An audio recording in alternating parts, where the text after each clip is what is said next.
I started as a teaching assistant and eventually got my own classroom and was a half-time teaching assistant, half-time lead teacher.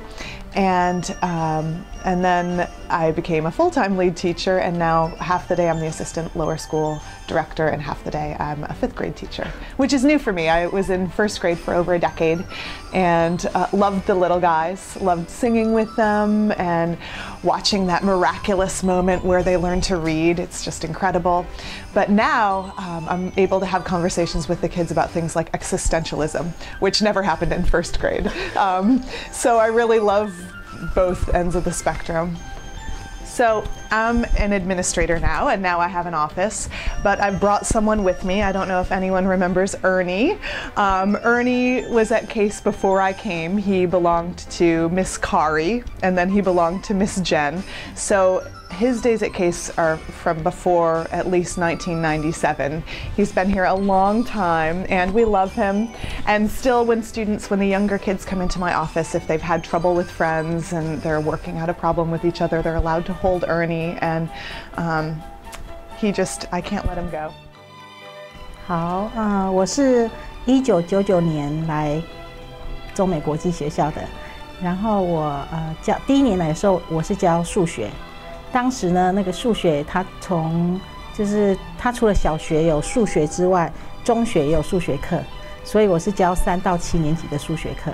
像3年级，好像越小的年级，他们在数学课的时候，他们中文说得越好，所以3年级上课的时候说很多中文。然后呢，4年级、5年级，到了我记得7年级的时候，我当时因为是第1年，我不知道，我以为说中学生他们不太会说中文。所以他们上我的数学课的时候，他们一开始就是不太说中文，然后让我觉得说，他们可能是数学很好，但是中文不好。那后来有一次我看到他们上中文课的时候，我才知道说，原来其实他们中学生中文也很好。那可能是因为他们觉得是新老师，所以就假装一下他们不懂。我是97年的3月份。在报纸上看到了中美国际学校在招中文班幼稚班的中文老师，那算起来到现在要16年了。我想，只要一上这个春季表演，小孩子就要表演这个功夫。然后我说去年我们演过了，没有关系，我们学也好，不表演学也好的。然后真的像他们打功夫的时候这个样子，这个状态啊，就是像真的这个小朋友在打功夫，他们非常非常的这种兴奋啊，这种兴奋到了音乐课，这种兴奋，这种精神啊，就是你看了也会受感动嘛。所以我觉得一直到现在我会保留这个中国功夫的这个节目。When I first came to CAIS, I taught pre-K for 2 years, and then I moved to K. And then I taught K for however many years I taught K. And then when I moved here to Waller, I started teaching pre-K again. Well, I do like teaching the bird unit because I particularly like birds. And they always enjoy it as well. And we do things like dissecting eggs, and we just take a raw egg and a cooked egg. And actually this is something that I do every year. Well, I did every year with my K classes.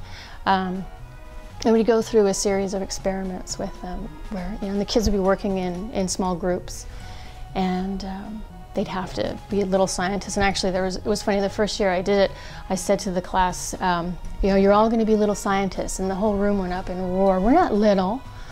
Okay, you're all young scientists.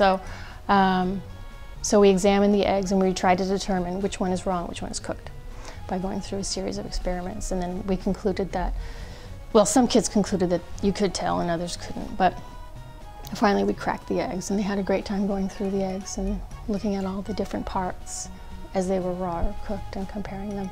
And I heard back from a lot of families afterwards, that they would go home and talk about it at breakfast.